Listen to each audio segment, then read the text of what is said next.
로마서 7장 14절, 로마서 7장 14절부터입니다. 자, 14절에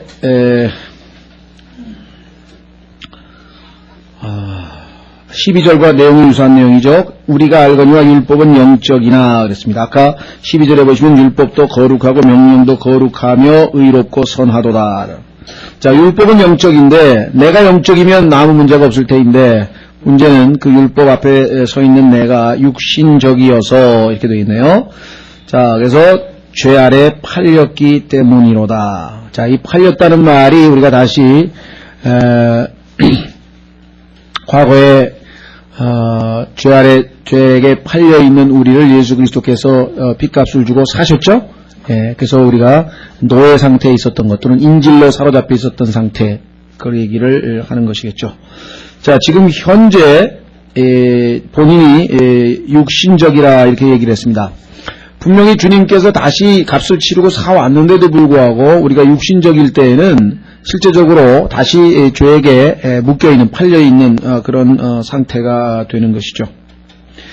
자, 그래서 이 14절서부터 나머지 25절까지는 우리가 소위 얘기하는 두 본성, 그리스도인의 두 본성에 대한 이야기인데요. 우리가 이 내용을 읽어보면은, 야, 참 바울 같은 위대한 사도 역시 참 우리가 날마다 겪는 그러한 체험들을 겪고 있었고, 그렇죠? 예. 그래서 우리가 엘리야 같은 사람도 우리와 동일한 성정을 지닌 사람이라고 말씀을 한 것처럼 바울도 우리와 동일한 성정을 가진 사람이, 그렇죠? 하나님께서 주신 지침에 따라 또 믿음으로 승리해서 하나님 앞에 위대한 일꾼이 된 것이지 그 자체가 우리하고 뭐 특별하게 다른 어떤 능력이나 무슨 자격을 갖추었다 그런 것은 아닌 것 같습니다. 자, 보시면은 15절 내가 원하는 것은 내가 인정하지 아니하노니 이는 내가 원하는 것은 행하지 아니하고 미워하는 것을 행하기 때문이라. 자, 말씀한 것처럼 바울도 우리가 겪었던 동일한 경험을 합니다. 본인이 원하는 것을 행하지 아니하고 미워하는 것을 행하기 때문이라고 이야기를 합니다. 자, 내가 원하는 것은 무엇이겠습니까? 영적인 생활이겠죠. 열매 맺는 생활. 열심히 성경 읽고 기도도 하고 또 복음도 전하고 또 나에게 해롭게 대하는 자에게 사랑으로 대해주고 등등등등 정말 하나님께서 기뻐하시는 많은 그런 영적 활동이 있습니다. 근데 그것을 행하기를 내 마음에 원함은 있습니다. 근데 실제적으로는 행함이 없고 반대로 내가 미워하는 것, 거짓말 한다거나 속인다거나 또 고집을 부리거나 완악하게 행동하거나 욕심을 내거나 탐심을 내거나 아니면 성질을 내거나 또 남이 나에게 잘못됐을 때 나도 맞받아쳐서 똑같이 대하거나 내가 그렇게 안 하기를 주님 안에서 원하는 건데 실제적으로 그와 같이 행동을 한다 이 말입니다. 그렇죠? 그래서 여기 보시면 내가 미워하는 것, 뭐 성경에 보면은 우리가 미워하는 것 많죠. 교만도 우리가 미워할 것이고 또 아까 얘기한 거 성질, 게으름, 탐심, 질투, 뭐 하나님께서 이 죄 명단, 그죠? 여기 와서 1장에 나와 있는 그 죄악된 명단이 쭉 나와 있는데 그런 걸 또 우리가 이제 미워하고 그것을 하기를 원치 아니하는데 실제적으로 행동은 그것을 하고 있더라. 내가 오늘부터 매일 아침에 성경 읽고 기도해야지 그렇게 결심했는데 어젯밤에 늦잠 자가지고 아침에 아침에 늦잠을 자가지고 직장에 늦을까봐 생략하고 넘어갔어요. 그래서 밤에라도 읽어야지 보니까 마침 또 우리나라하고 좋은 축구샵이 있네. 그래서 그거 좀 보다 보니까 또 하루 지나갔어요. 그래서 내일부터 해야지. 그래서 내일 아침 보니까 또 딴 핑계가 또 닥쳐가지고 그 다음에 저녁 때 해야지. 또 넘어가고 일주일이 가고 한 달이 가고 1년이 가고 그게 그런 거예요. 계속해서 자, 그래서요 21절에 보시면 이렇게 기록되어 있습니다. 아마 여러분들이 이것을 체험을 통해서 모든 그리스도인들이 한 번씩 다 경험을 했을 터인데요. 그런즉 내가 한 법을 발견하였나니 곧 내가 선을 행하기 원할 때에 악이 나와 함께 있는 것이로다. 가만히 있을 때에는 모르겠는데 내가 좀 하나님 기쁘시게 뭔가 좀 해보려 그러면 그때부터 마귀가 그냥 방해물을 온갖 방해물을 갖다 놓는다 이 말이죠. 자, 그래서 그 누군가가 아주 이런 얘기를 했습니다.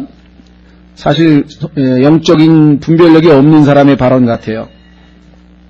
찬송가에 뭐 그런 얘기가 있었던가 잘 모르겠는데, 그러니까 우리가 무릎을 꿇는다. 예를 들면 우리가 기도하기 위해서 무릎을 딱 하나님 앞에 꿇으면 마귀가 두려워 떤다. 뭐 그런 얘기 들어보셨어요?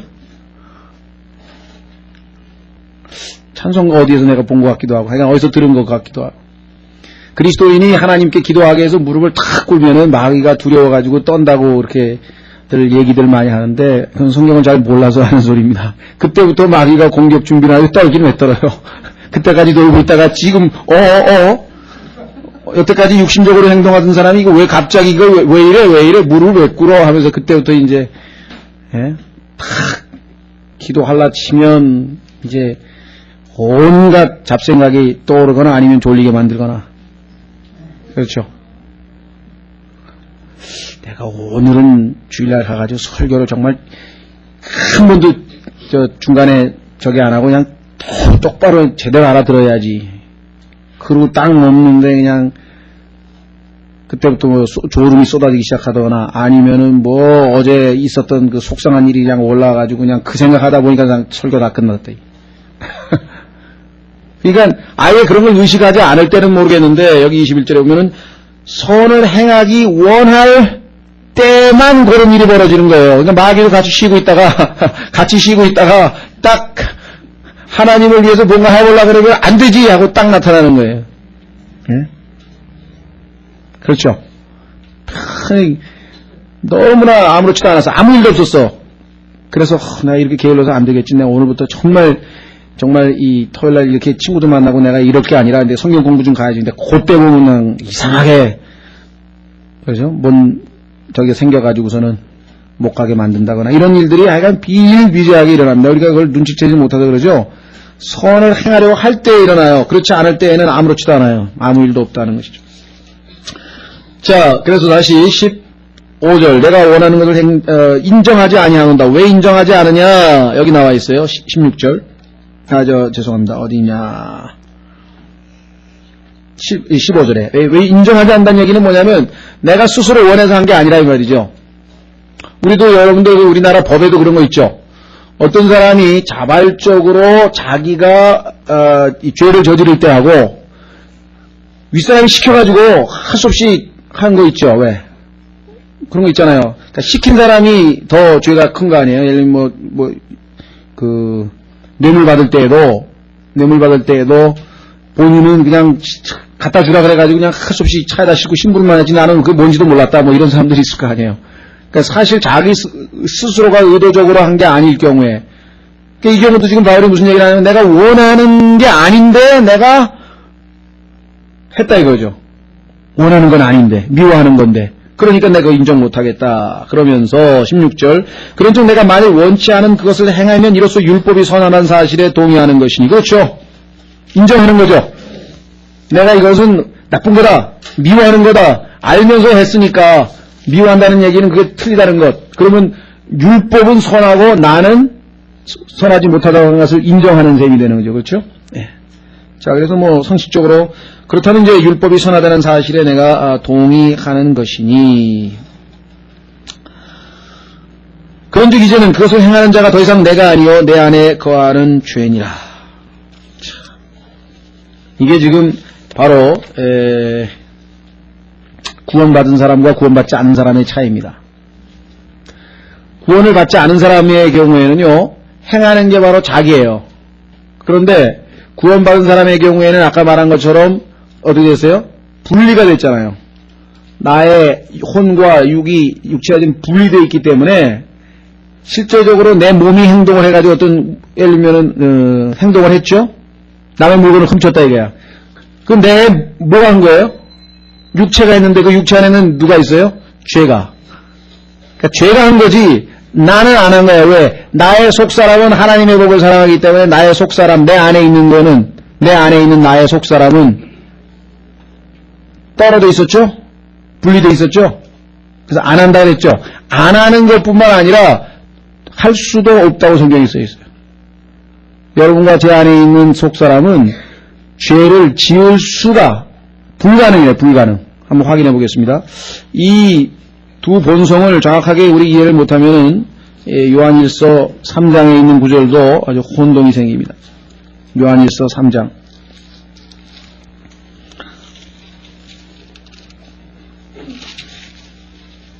9절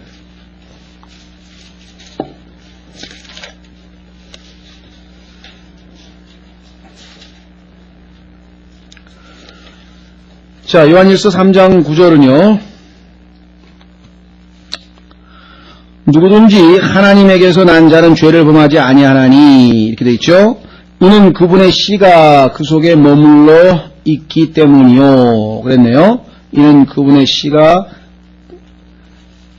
그 속에 머물러 있기 때문이요. 그 다음에 뭐라 하십니까? 죄를 지을 수도 없나니 그 까닭은 그가 하나님에게서 났기 때문이라. 이것은 우리의 새 사람에 대한 얘기입니다. 우리 옛사람은 아담으로부터 태어났죠. 우리 부모님으로부터 태어났죠. 그렇죠? 육으로 난 것은 625. 요한복음 3장 6절 기억나시죠? 육으로 난 것은 625.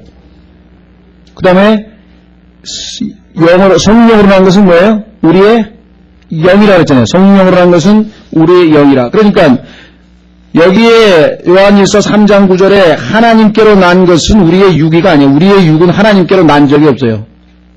하나님께로 태어난 것은 우리의 영이죠. 당연히. 따라서 여기서 얘기하고 있는 것은 우리의 속사람, 우리 안에 있는 그 영은 죄를 지을 수 있습니까? 없어요. 죄를 지을 수조차도 없다 이 말이에요. 그래서 지금 바울은 뭐라고 얘기하냐면은 자기가 죄를 지었는데 내가 아니고 내 안에 거하는 죄라고. 어떻게 보면 이게 핑계 같지만 이게 핑계가 아닙니다.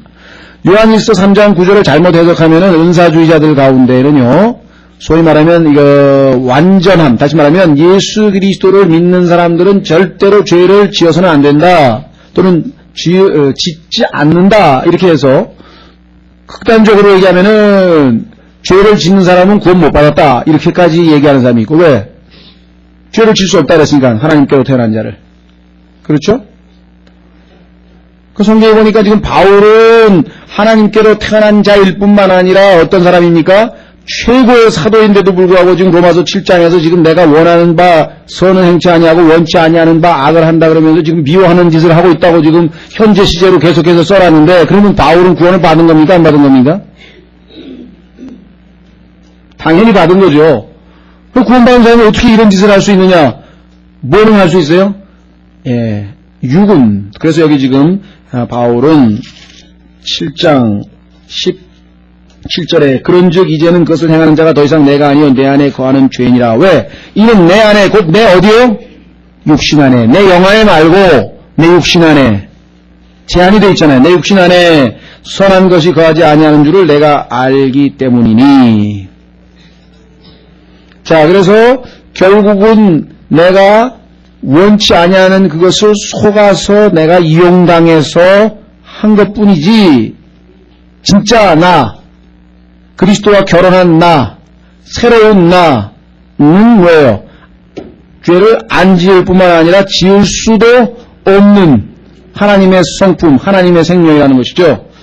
자, 그래서 18절에 원함은 내게 있으나 선한 그것을 어떻게 행할는지는 내가 알지 못하노라. 이는 내가 원하는 선을 행하지 아니하고 도리어 원치 아니하는 악을 행하기 때문이라. 이제 내가 원치 아니하는 그것을 행하면 그것을 행하는 자가 더 이상 내가 아니요, 내가 아니에요.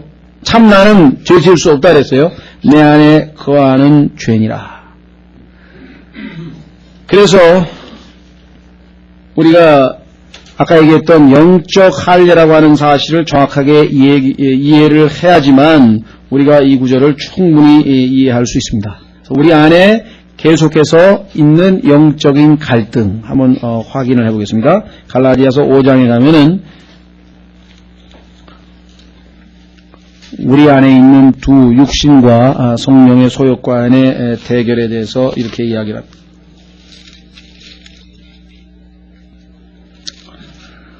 갈라디아서 5장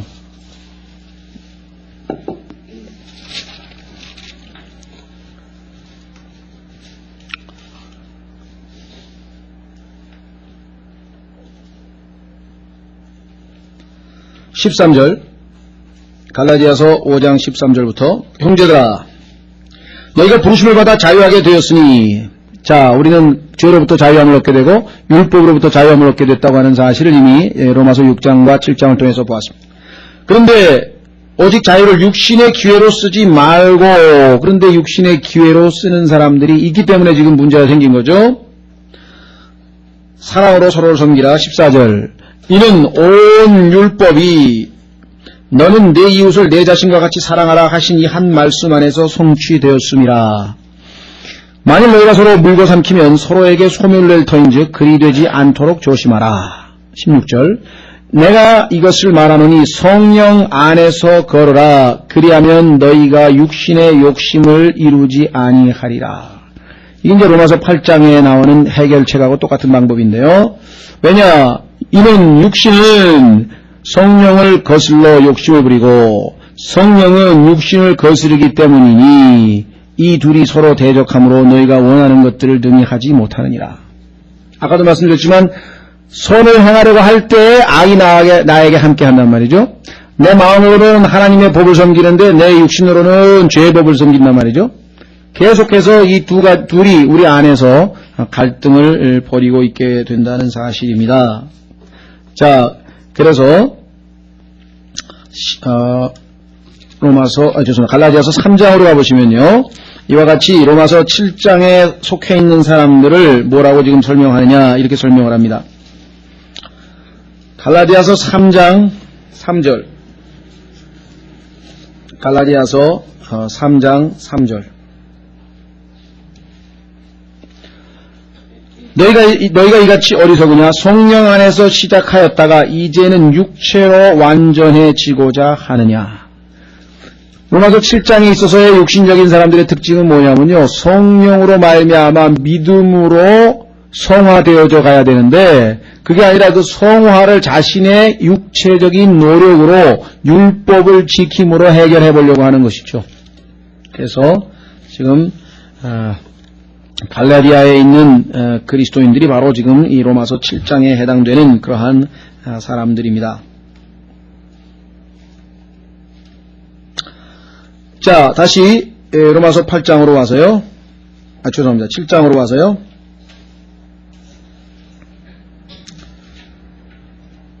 20절까지 했죠. 내 안에 거하는 죄니라. 그런즉 21절,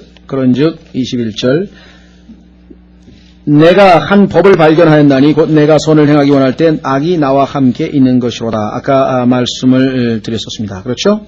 예. 22절, 이는 내가 속사람으로는 하나님의 법을 즐거워하되, 속사람, 새사람, 우리의 영이죠. 그래서 이 속사람과 그 다음에 겉사람에 대한 이야기, 성경에 아마 굉장히 반복돼서 나오는 주제 중에 하나인데요. 여기에 대해서 한번 일단 짚고 한번 넘어가 보겠습니다. 속사람, 여기 겉사람이란 말은 여기서는 지금 물론 안 나와 있죠. 육신이란 말로 대체되어 있습니다. 한번 확인해 보겠습니다. 고린도 후서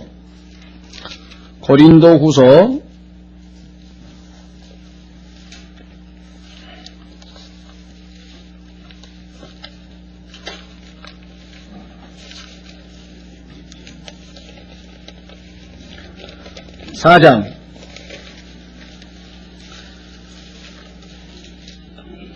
고린도후서 4장에 보시면요,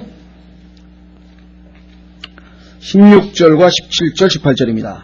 고린도후서 4장 16, 17, 18절에 보시면 이런 까닭에 우리가 낙심하지 아니하노니 우리의 겉사람은 썩어 없어지나.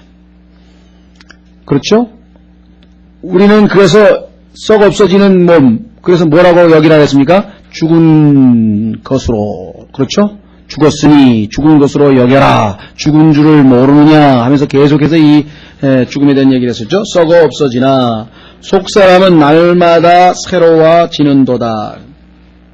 자, 하나는 겉사람은 죽어가고 있고 우리의 속사람은 새로워지고 있고, 여러분들 이 그리스도인이 되고 난 이후에 말이죠, 구원받은 지가 어떤 사람은 뭐 30년도 되고 또 어떤 분들은 20년도 되고 그럴 터인데 또 10년도 되고, 그런데 어떻게 그 구원받은 그 기억이 또 그 구원받은 느낌이 계속해서 뭐랄까요, 신선하게 마치 어제 구원받은 것처럼 그렇게 느껴질 수가 있을까요? 여기 나와 있는 것처럼 성령께서 우리 안에 들어오셔서 날마다 뭐예요? 새롭게 또 새롭게 또 새롭게 우리의 속사람은, 우리의 영은 계속해서 뭐예요? 성령으로 말미암아 새롭게 하는 그러한 역사를 우리를 통해서 하시기 때문에 좀 우리가 이 육체하고 반대로, 육체는 점점 소멸해가죠. 나약해지고 쇠약해지고 눈도 안 보이고 힘도 들고, 그건 어쩔 수 없는 거예요. 그러나 영은 반대로 우리가 주님을 잘 순종하고 나아가면은 계속해서 새로워질 수 있습니다. 자, 이거 잠깐 접어두시고 다시 돌아오겠습니다. 고린도후서 4장으로 디도서로 한번 가보겠습니다.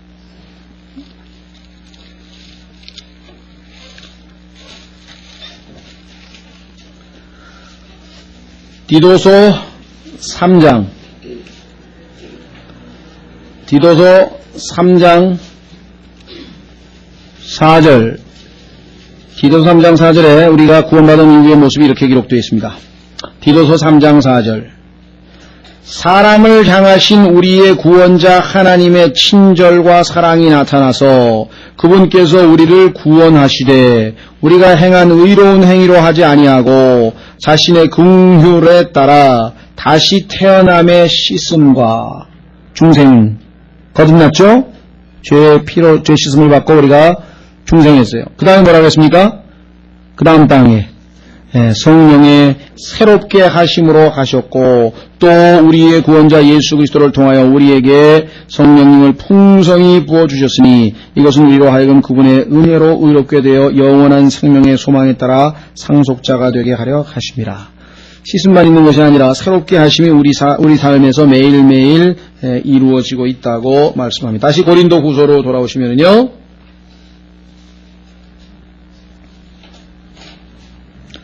17절, 이는 우리가 잠시 받는 가벼운 고난이 우리를 위하여 훨씬 더 뛰어나고 영원한 영광에 중한 것을 이루기 때문이라. 자, 여기 보면은 잠시라고 하는 말 했죠. 그 다음에 영원한, 자, 그 차이가 18절에 나옵니다. 우리가 바라보는 것은 보이는 것이 아니오. 자, 여러분과 제가 서로의 형제 자매들을 대할 때 우리의 육체로 대할 수는 없습니다. 대봐야 뭐 저 사람 뭐 학교 어디 나오고 뭐 직장 어디 다니고 자식 몇 명 놓고 그것밖에 더 있겠어요? 그거를 준비하는 게 아니죠. 우리는 보이는 대로 대하는 게 아니라 보이지 아니하는 것이니 그 안에 있는 속사람, 그리스도를 통해서 구원받고 하나님을 사모하고 주님을 증거하고 주님을 사랑하는 그러한 속사람에 대한 얘기입니다. 왜? 이는 보이는 것은 뭡니까? 우리의 겉사람, 잠깐뿐이요. 보이지 아니하는 것, 우리의 속사람은 뭐라 했습니까? 영원하기 때문이라. 아까 우리 요한일서 3장 9절에서 말씀한 걸 기억나세요? 요한일서 3장 9절. 다시 한번 확인해 보겠습니다. 거기에 여러분과 제가 영원한 존재, 어떤 면에서 영원한 존재입니까? 우리의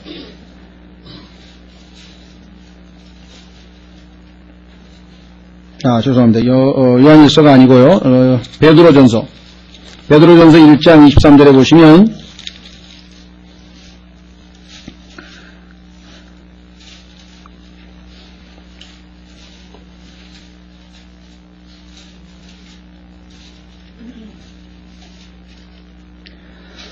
너희가 다시 태어난 것은 썩을 씨에서 난 것이 아니요 썩지 아니할 씨에서 난 것이니 살아있고 영원히 거하는 하나님의 말씀으로 된 것이라. 여기 지금 보시면은요, 뒷부분에 살아있고 영원히 거하는 하나님의 말씀으로 지금 보통 다 해석이 되어 있거든요. 그리고 이렇게 얘기들을 많이 하는데 정확하게 영어로 보면은 여기서 살아있고 영원히 거하는 거는 앞에 있는 씨앗에 걸리는 겁니다.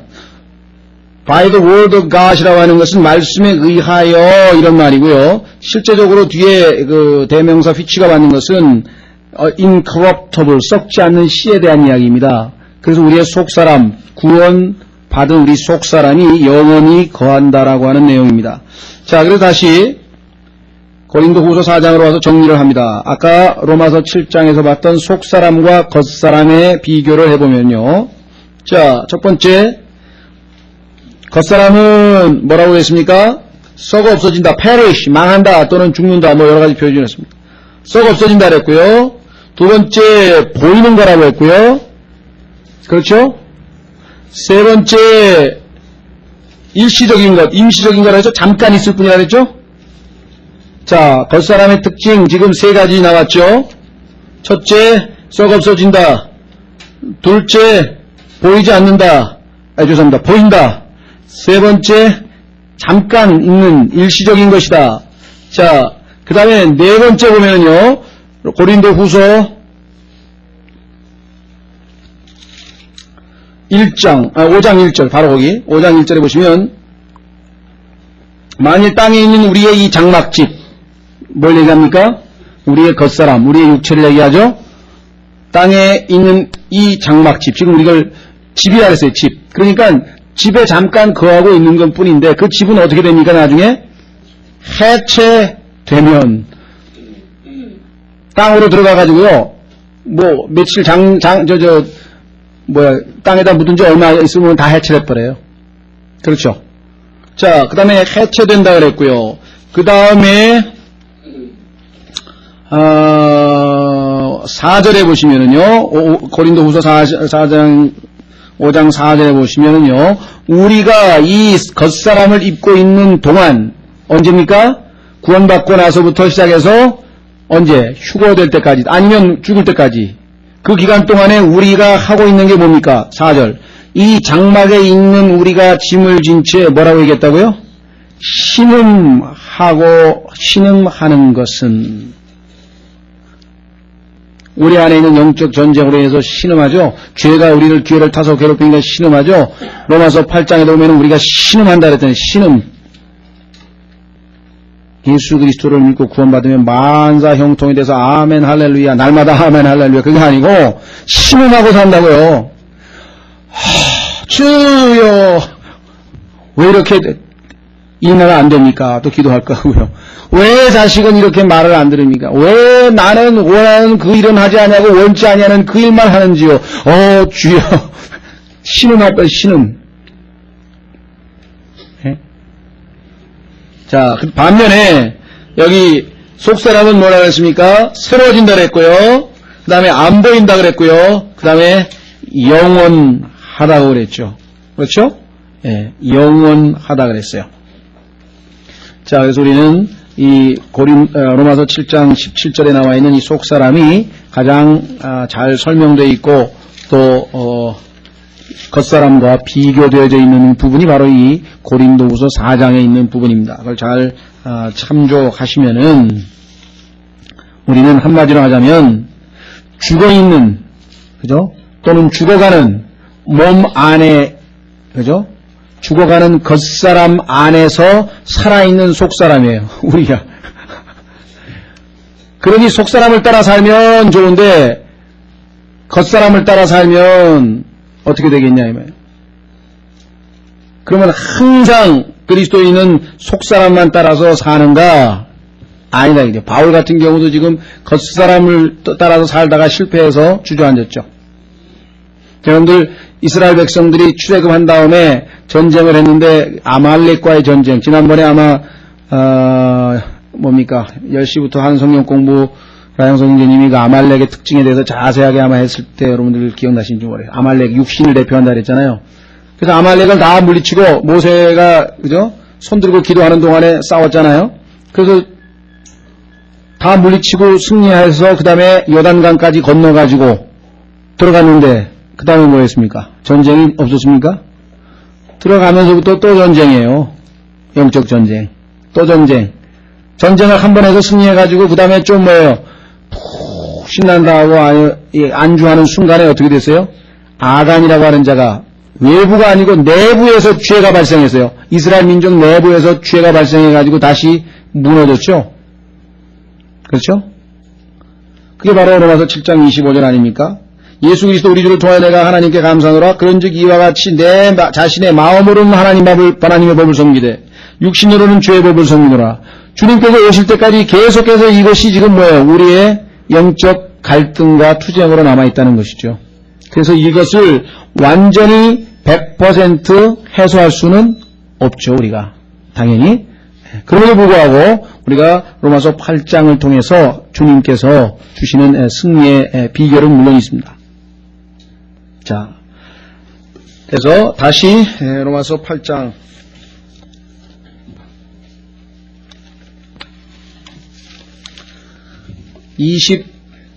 22절에 이는 내가 속사람으로는 하나님의 복을 즐거워하되 그렇습니다.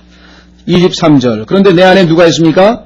내 지체 안에서 다른 한 법이 자 법이 몇 개인가 보십시오. 하나님의 법 그 다음에 21절에 또 법이 있네요. 한 법이 있는데 그것은 뭐냐면 어떤 법이냐 마치 만유인력의 법칙처럼 내가 좀 주님을 기쁘시게 하려고 탁 마음을 먹는 순간에 악이 나와 함께 쫙 나타나가지고 나를 방해하는 그것이 또 하나의 법이라 그래요. 자연법. 그렇죠? 예. 자, 그 다음에 23절에 내 지체 안에도 한 다른 법이 또 있어요. 그 지체 안의 법은 뭐냐? 내 마음의 법과 싸워 내 지체 안에 있는 죄의 법에게로 나를 사로잡아가는 것을 보기 때문이라. 그래서 마음의 법, 죄의 법 여러 가지 법이 있죠? 로마서에 보면은요. 앞부분에 보면은 믿음의 법이 있었고요. 그 다음에 율법이 있었고요. 총 법이 8개인가 나와요. 그래서 우리가 사실 자세하게 올바로 나누려면 그것 다 구분해서 우리가 다 봐야 되는데, 자, 우선 여기 7장에 나와 있는 부분만 한번 보십시오. 나를 사로잡아가는 것을 보기 때문이라. 그러면 사로잡혀가면 안 사로잡혀가려고 발버둥을 쳤는데 사로잡혀가면은 어떤 모습이 되겠어요? 비참한 모습이 되겠죠? 그래서 지금 24절에 아주 고통스러운 오호라 나는 비참한 사람이로다. 이 사망의 몸에서 누가 나를 건져내랴. 옛날 로마 시대에는 말이죠. 죄인 중에 아주 죄가 무거운 사람 있잖아요. 죄가 아주 심한 사람. 그런 사람은 시체에다가 묶어놨대요.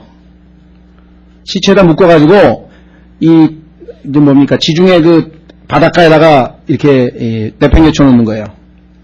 그러면 그 시체에 있는 이 죽음의 기운인지 뭔지 모르겠는데 하여간 결국은 시체하고 동일하게 되어버리는 그런 아주 잔인하다랄까 그런 형을 내리는 방법이 있었답니다. 모르겠어요. 지금 바울이 아마 그것을 염두에 두고 했는지 어쨌는지 잘 모르겠는데 이 사망의 몸에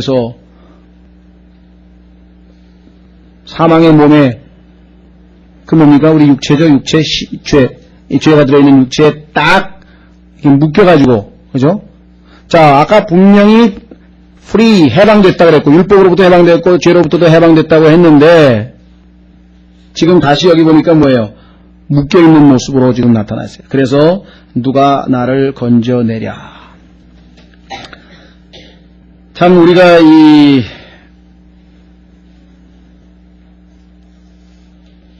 로마서 7장에서 얘기하는 악순환 그렇죠? 바로 살려고 하나님 앞에 어떻게 해보려고 마음을 먹고 조금 가다가 다시 주저앉고 조금 가다가 다시 주저앉고 그래서 나중에는 뭐예요? 여기 나와 있는 것처럼 이 사망의 몸에서 누가 나를 해방시켜 주느냐 여기 나와 있죠. 건져내려고 외치는 그 바울의 비참한 그러한 체험이 대다수의 그리스도인들에게 있습니다. 어쩔 수 없는 현상이죠. 누가 와야 됩니까? 나를 꽉 붙들고 있는 사망의 몸이니까 나보다도 더 강해야 되고 사망의 몸보다 더 강한 어떤 분이 와서 풀어줘야 됩니다. 그렇죠? 예. 자, 여기에서 우리 그리스도인들이 실패를 하는데요. 해결의 답은 어디에 있냐면은 누가라고 하는 단어에 있어요. 누가. 우리 그리스도인들 가운데 신앙생활에서 열심을 내다가 또 주님을 열심히 섬겨보려다가 다시 원치 않은 일을, 즉 죄를 짓게 될 경우 자백하고 그 다음에 뭐예요? 용서부터 받겠죠. 그렇죠? 괴로워하다가 그럴 수는 없겠죠. 주님께서 약속하셨으니까. 그래서 자백하고 용서를 받는 것까지는 믿음의 행위입니다. 올바른. 근데 그 다음에 이제 어떻게 합니까? 생각을 하겠죠. 어쩌다가 이렇게 됐을까? 내가 더 주님을 잘 섬기려고 마음을 먹었었는데 왜 결과가 좀 반대로 나왔을까? 이게 왜 그랬을까? 혹시 기도가 부족한 것이 아닐까? 기도. 그렇죠? 내가 성경을 좀 더 읽어야 되지 않을까? 아니, 내가 더 복음을 좀 더 많이 전해야 되는 거 아닐까? 아니야, 그게 아니고 내가 교제가 부족한가 보다. 형제들과 교제를 좀 더 해야 되는 것 아닐까? 금식을 이번엔 좀 해봐야 될까? 뭐예요? 여전히 중심은 누가 있어요? 내가 어떻게 하면 자기 힘으로 자기 궁리로 지금 하고 있는 것이에요. 해결책은 뭐예요? 내가 죽었기 때문에 예수 그리스도로 하여금 나를 대신하게 해야 되겠죠. 그래서 여기 답은 뭐예요? 예수 그리스도를 통하여. 거기 나오잖아요. 25절에 예수 그리스도 우리 주를 통하여 내가 하나님께 감사하노라. 예수 그리스도를 통해서 해방될 수밖에 없다. 항상 답은 어떤 상황에서도 우리의 소망은 예수 그리스도 한 분뿐입니다. 영적으로는 우리의 삶에 있어서 이 사망의 힘을 이겨내고 우리가 승리하는 생명의 능력을 발휘하는 일, 그것도 여기 해당이 되고요. 문자적으로는 우리가 실제적으로 이 사망의 몸이잖아요. 이게 죽어가는 몸에 지금 묶여 있잖아요. 아까도 얘기했지만 물론 지금 영적 할례를 통해서 떨어져 있지만 그래도 아주 가까이 있죠. 벗어나지 않고 있죠. 지금 못 벗어나고 있죠. 예. 그러니까 주님께서 오셔서 우리를 휴거시켜서 데리고 가시던가, 그렇죠? 예. 그러면 나를 건져내는, 구출해낼 수가 있겠죠. 그러니까 어떤 방법을 찾는 것보다는요, 주님을 찾는 것이에요. 내 안에는 옛 성품이 그대로 남아있기 때문에 이 옛 성품을 이길 수 있는 방법은 옛 성품을 완전히 제거할 수 없어요. 그대로 내 안에, 내 육신 안에 그대로 머물러 있다 그랬잖아요. 그걸 제거할 수는 없는 것이고. 그렇죠? 그러니까 내가 죽었다. 그래서 더 이상 지배를 받지 않는 게 첫째고, 두 번째는 살아난 나, 다시 말해서 새롭게 된 나로 이것을 이겨낼 수 있는, 혼자의 힘으로 이겨낼 수 있는 힘이 없습니다. 그래서 결국은 더 능력 있는 주님의 도움을 받아서, 그래서 우리 안에 주님으로, 주님의 말씀으로, 성령으로 가득 채워지면 채워질수록 우리의 옛 성품을 우리가 충분히 이겨내는 것이지, 옛 성품을 제거한다든가 이걸 어떻게 막 기도를 해서 막 없애보려고 한다든가, 이거는 단추를 잘못 끼운 것이죠. 여러분들 침례인 요한의 고백이 무엇입니까? 그분이 어떻게 돼요? 그분께서 흥하셔야 되고 나는 쇠하여야 된다. 순서를 바꾸면 안 됩니다. 순서를.